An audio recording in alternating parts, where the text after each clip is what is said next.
La vida nos está pidiendo cambios. Yo no sé si ustedes lo sienten en el cuerpo, lo sienten en el ánimo, pero las rutinas que veníamos viviendo siento que ya no caben en las personas que somos hoy. Pero entre saber que necesitamos un cambio de vida o movernos, hay muchas cosas que pasan entre medio que generalmente nos paralizan. Hoy converso con Carolina Chinea de las Islas Canarias. Ella ayuda a personas a moverse hacia adelante con sus proyectos con creatividad, juego y originalidad. Un día, Caro se fue a Londres sin hablar inglés. Entró a trabajar en una cocina porque era la única opción que le quedaba y encontró un camino que ni ella sabía que estaba buscando. Empezamos. Bienvenida a Crudas. Este es el podcast de Marías Felices donde tenemos conversaciones honestas sobre el cuerpo, el alimento y la vida. Acompáñame en este viaje de expansión hacia la nueva humanidad. Necesito que mi vida cambie, necesito una nueva dirección. ¿Por dónde se parte? ¿En qué minuto se baja eso a tomar un nuevo rumbo en la vida? Es una muy buena pregunta y además yo también estoy viviendo ese momento y creo que como seres humanos, creo que forma parte también de nuestra naturaleza el querer cambiar. No digo que la mayoría de las personas tengan que sentir eso, pero es verdad que es una característica que en mi entorno yo veo que se repite mucho. Muchas veces ese cambio cuesta porque uno ya está pensando en la meta final, ¿no? Pensando en llegar a ese cambio deseado. Y ese cambio deseado lleva un proceso. O sea, no va a suceder de la noche a la mañana. Entonces, cuando nos obsesionamos en pensar en ese final, es cuando nos agobiamos y no somos capaces de arrancar. ¿Por qué? Porque la montaña que estamos imaginando, que es ese estado ideal, está muy alto. Entonces, en mi caso, intento no pensar tanto en ese final, sino en dividir ese camino en pasitos más pequeños, ¿no? Y que cada día que cumpla un paso hacia esa meta, que es donde quiero llegar, me sienta satisfecha y eso me anime a seguir trabajando en la misma dirección. Otra cosa importante en mi caso personal es controlar un poco el tema de la inseguridad y el miedo. Y creo que en las mujeres la inseguridad, la falta de confianza en uno misma, esa sensación de que siempre tenemos que estar aprendiendo y mejorando y siendo mejores y estudiando y estudiando y estudiando, quizás un poco también va por un tema ¿no? de confianza en uno mismo y de autoestima y de valía. Entonces, hay que saber muy bien desde dónde viene, ¿no? esa imposibilidad de accionar, ¿no? Si viene del miedo o de la inseguridad. Y aceptar también el no saber hacia dónde ir o el no saber si la dirección que estamos tomando es la correcta. Creo que no hay que obsesionarse en el punto final, sino disfrutar de ese camino y hacer ese camino hacia esa meta más accesible. Ir poco a poco. Lo importante es que ni el miedo ni la inseguridad paralicen la acción. ¿Vale? Lo importante es que nos pongamos en marcha y no importa que el paso sea muy pequeño. Accionar es lo más importante. Y tendrá que ver, porque yo te escucho inseguridad y miedo y se me viene a la cabeza perfección. Tal vez tendrá que ver también con este miedo al fracaso. No hemos entrenado el músculo de explorarnos, de explorar con nuestro lado creativo. De hecho, hay muchas personas que dicen como, yo no soy creativa, yo soy más cuadrada. Entonces, enseguida te bloqueaste la posibilidad de explorarte a ti y desde ahí también ir acercándote un poquito más a ese nuevo proyecto, a esa nueva vida, a ese cambio que estás buscando. Sí, totalmente de acuerdo. Hay un componente ahí de perfeccionismo, pero normalmente cuando nos enfocamos mucho en querer hacer las cosas perfectas, también es porque miramos mucho hacia afuera, hacia otros referentes. Y una cosa que hay que aceptar es que cada uno tiene su ritmo, cada uno tiene su velocidad y su manera de hacer las cosas. El hecho de que tú no estés haciendo exactamente hoy lo que quieres, eso no quiere decir que mañana no lo puedas hacer. Simplemente que tú a lo mejor necesitas algo más de tiempo que otra persona que quizás más práctica o que está acostumbrada a accionar cosas de manera más rápida. Entonces es fundamental también reconocerse y darse tiempo. Eso no quiere decir que eternices ese momento, pero sí reconocer que no vas a ir a la misma velocidad a la que van a ir otras personas. Y dejar de mirar hacia afuera, ¿no? Dejar de mirar esos otros proyectos que son similares a los nuestros o otras personas que están haciendo lo que ya nosotras querríamos hacer y tratar de volver el foco, ¿no? Foco en el presente. ¿Dónde estoy? ¿Qué quiero hacer? Y no tanto compararnos, porque también tenemos la tendencia de compararnos constantemente Y comparándonos con alguien que está en otra situación distinta que la nuestra, eso no nos va a ayudar. La comparación siempre viene bien, pero como punto de inspiración, ¿no? Como referencia, como meta creativa, pero nunca que nos imposibilite el arrancar cosas. Otra cosa que yo me he dado cuenta en los últimos, sobre todo en los últimos años, que he ido un poco variando la manera en la que trabajo, voy a decirlo así un poquito vulgar, pero cagarla la vamos a cagar. Las cosas no van a salir bien a la primera. A veces sí, a veces se da ese momento como mágico y parece que todo se pone, no, a tu favor y todo sale rodado. Pero la mayoría de las veces no. Entonces, para querer hacer algo hay que empezar a hacerlo y hay que aceptar que en ese proceso de hacer también uno puede equivocarse y que esa equivocación es parte del proceso de aprendizaje. El que uno se equivoque ahora no quiere decir que se vaya a volver a equivocar. Si uno aprende de esa equivocación, seguramente cuando arranque o inicie otro proyecto ya tendrá ese aprendizaje y esa experiencia. Entonces, bueno, hay que aceptar que fallar vamos a fallar y que eso es la parte bonita de jugar, porque creo que cometer errores y aprender de esos errores de una manera consciente forma parte de cualquier proceso de crecimiento y cualquier proceso creativo. Y es decir, que el fallo lo que va a darte es más información. Entonces, yo creo que por ahí un poco los tiros, ¿no? Y cuando miras hacia afuera, hacia otras u otros que están haciendo lo mismo que tú, que solo sea para tomar como un punto de referencia, una inspiración, pero nunca para compararte, creo que de la comparación no sale nunca nada bueno y aceptar que el fallo forma parte del proceso, ¿vale? Y disfrutar de esos errores. Entonces, ¿cómo voy a saber que algo funciona si no lo pruebo antes? De eso se trata, un poco de perderle el miedo a cometer errores, ¿vale? Y a entender que los errores formen parte de tu aprendizaje. Y que esos errores, en teoría, si tú no arriesgas nada, son casi gratuitos, son como regalos. Entonces, quizás se trata de ver el fracaso como una oportunidad y no tanto como un bloqueo o un miedo, sino una oportunidad para poder aprender a hacer las cosas mejor.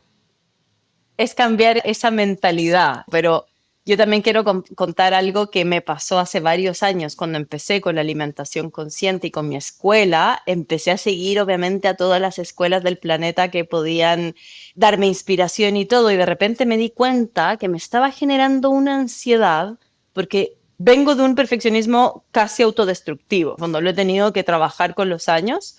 Pero lo que hice cuando no me estaba comparando para inspirarme, sino que me estaba comparando para destruirme y ver todo lo malo que tenía y todo lo que me faltaba para llegar allá, dejé de seguir a toda esta gente. No puedo seguir a nadie más que tenga una escuela de alimentación consciente del mundo hasta que yo no logre superar esto de sentirme menos, de no dormir en las noches por querer ser mejor y llegar hasta allá y todo. Entonces, qué importante, porque las redes sociales yo creo que nos juegan un súper flaco favor en ese sentido. Como que yo estoy hablando del Instagram del 2012, de cuando eran unos posts bonitos, unas fotos lindas, como no había toda esta vorágine que hoy Instagram es como una feria que no para.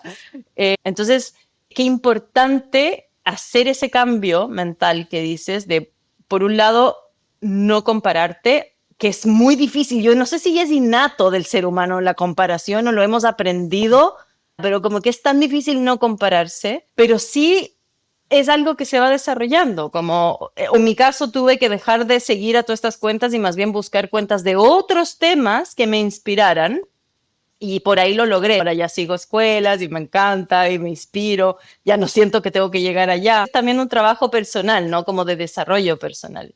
También es verdad que cuando miramos hacia afuera, hacia otros proyectos que, bueno, que nosotros vemos como nuestra competencia, es cuando surge el tema de la comparación, ¿no? Porque tú quieres llegar a donde están ellos, pero todavía no estás. Y solo ves aquello que te falta y no lo que tienes. Entonces, un ejercicio bonito que a mí me gusta hacer con otras personas con las que trabajo es mirar a esa competencia no tanto como tu competencia, sino como tu aliado. En el sentido de que si ellos están haciendo lo que están haciendo es porque hay personas que lo necesitan. Entonces cambiar el foco. Ellos son tus aliados. Te demuestran que la idea puede funcionar. ¿Vale? Pues ahora lo que tendrías que pensar es, ¿qué puedo ofrecer yo que contribuya a mi proyecto y que contribuya al mundo al que pertenece mi proyecto? Es decir, esa persona no es mi competencia, es otra contribuidora. Entonces, ¿qué puedo ofrecer yo que el otro no está ofreciendo? no desde una manera competitiva, sino de aportar valor a tu sector. Entonces, eso lo que va a hacer es que te genere más ideas y no te paralice. Es decir, si tú te vas a comparar y vas a sentir que esa es tu competencia y vas a poner el foco en aquello que no tienes, pues evidentemente no va a ser nada positivo. Lo ideal sería que la veas como una prueba de que tu idea puede funcionar y que pienses qué puedes tú aportar, ¿no?, dentro de ese territorio.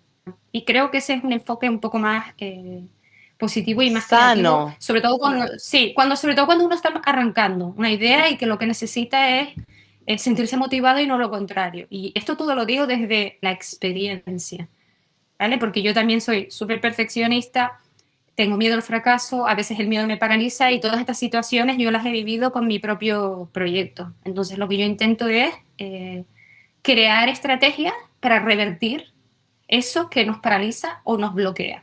Y puede convertirse en lo contrario, algo que nos nutra y que además nos haga ser mucho más creativas. Pero arrancar es la palabra clave o el verbo clave, ¿no? ¿Y por qué la cocina, Caro? ¿Por qué la cocina basada en plantas? ¿Cómo fue que llegaste o te especializaste ahí? A ver, yo llegué por un tema personal, una ruptura personal, y entonces hice el cambio y me fui a Londres. Tenía una amiga allí y quería coger un poco de aire. Me fui con 34 años, no era una niña, pero claro, no hablaba inglés, nada. Creo que solo sabía decir hello, my name is. No hablaba nada. Entonces, al principio yo intenté buscar trabajo relacionados con lo que yo venía haciendo antes, que era la gestión cultural. Entonces, el único trabajo al que yo podía acceder, porque necesitaba acceder a un trabajo, era dentro de la hostelería, donde ahí pues da igual el idioma que hables, porque bueno, utilizamos otra manera de comunicarnos. Pero siendo vegana no quería acabar trabajando en algún sitio que no estuviera alineado, ¿no?, con mi forma de ver la vida y mi estilo de vida. Entonces, en realidad, yo estoy en este mundo por un tema de necesidad.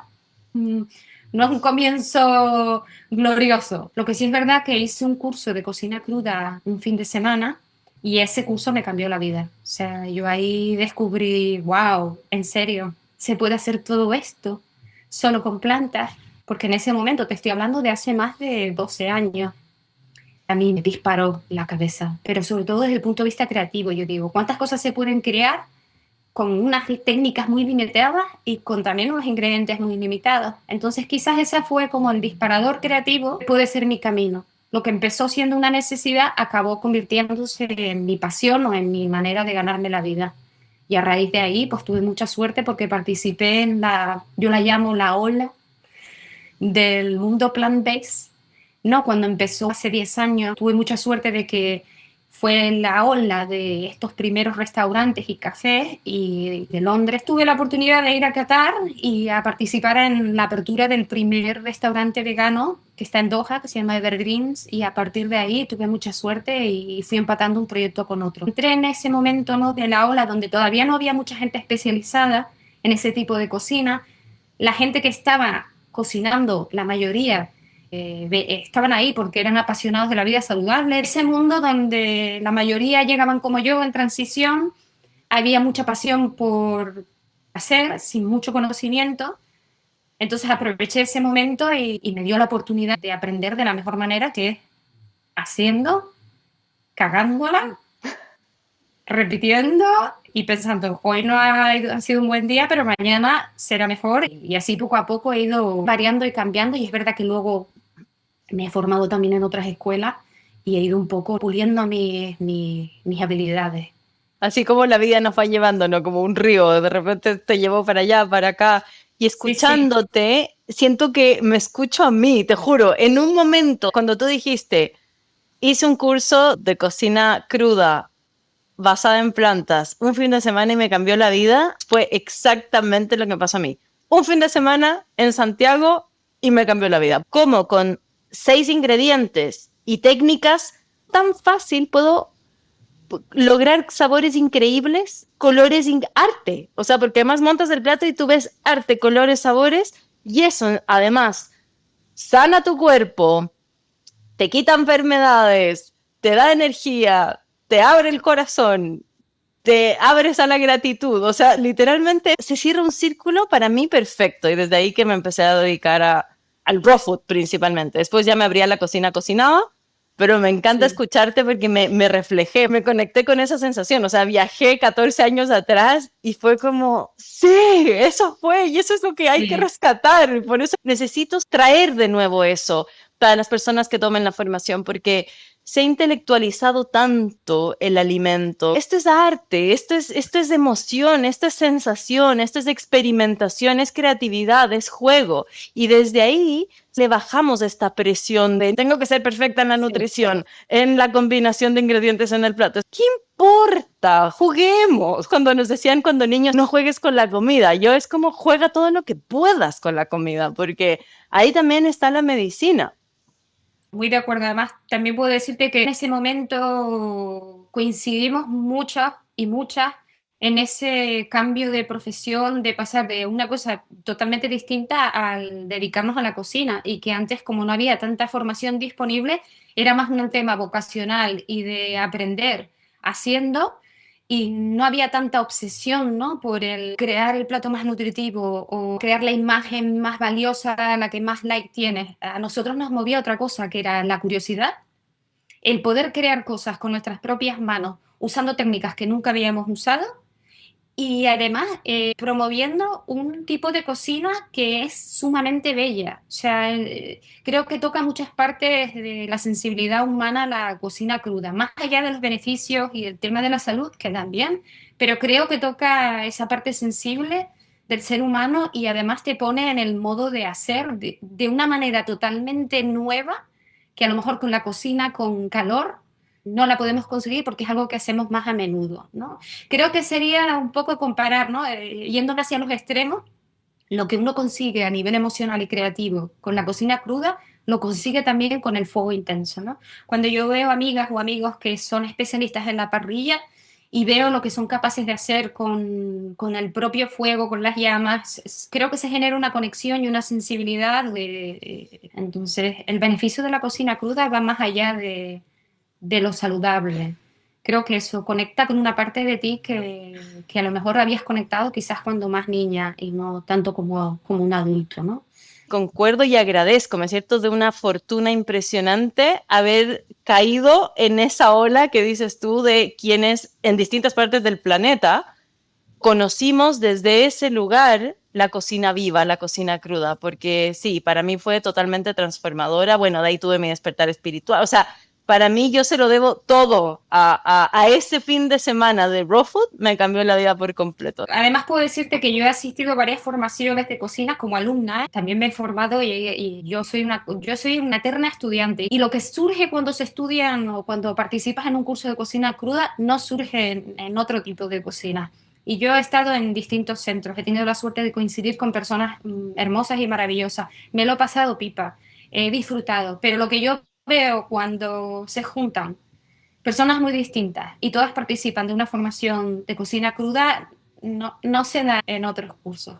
Despierta una parte de nosotras y de nosotros que a lo mejor antes ni siquiera sabíamos que existía esa parte. Toca mucho también la parte de la creatividad, nos ayuda a reforzar la parte de podemos hacer cosas, ¿no? Y podemos cambiar lo que nos rodea. Creo que esa parte de saber que podemos con la cocina cruda se enfatiza. O sea, creo que uno sale reforzado. Conozco muchas alumnas que he tenido en otras formaciones que a lo mejor han empezado los cursos quizás un poco más tímidas y que luego, después de la formación, han casi como florecido. Creo que te permite trabajar en otros aspectos que no son solo la alimentación, sino otros temas más transversales y creo que es súper bonito. Recomiendo a cualquier persona que quiera introducirse en este mundo que pruebe con la cocina cruda primero y que experimente, que es volver a hacer lo que de manera natural hacíamos de niños, ¿no? Que es experimentar, probar sin saber qué es lo que vamos a conseguir, ¿no? Con la cocina cocinada, pues bueno, ya sabemos los resultados porque tenemos muchas más memorias y el descubrir que se pueden lograr cosas que ni imaginábamos, creo que eso despierta algo súper positivo en el ser humano y es la curiosidad y la imaginación, súper potente. Bueno, no tengo nada más que decir después de lo que acaba de decir Caro. Caro va a estar a cargo de la última fase de la formación. Sí, yo te voy a ayudar a crear un proyecto. ya sea personal o profesional, y a trabajar en esa idea para que bajes todo lo que has aprendido durante el curso y lo pongas en práctica de la forma más creativa, más disruptiva, emocionante y original posible. Listo, nos vemos en la formación. Sí. Bueno, Caro hermosa, muchas gracias por tu tiempo. Digo, si yo tomara esta formación y tuviera este final con esta profesora, con esta mujer, o sea, adiós, listo, es como todo lo que necesito. Así que gracias infinitas, de verdad. No, gracias a ti por pensar en mí. Creo que estamos en un momento bonito de poder llevar a cabo este tipo de proyectos que lo que promueven es la creatividad, el amor, el respeto y no tanto lo que está sucediendo ahora mismo y lo que es parte del ser humano también. Pero creo que es un momento ideal. Muchas gracias, un abrazo enorme. Nos vemos Gracias a ti. pronto. Gracias por estar aquí y habernos escuchado. Soy María José Silva y esto es Crudas, el podcast de Marías Felices. Nos vemos en el próximo episodio.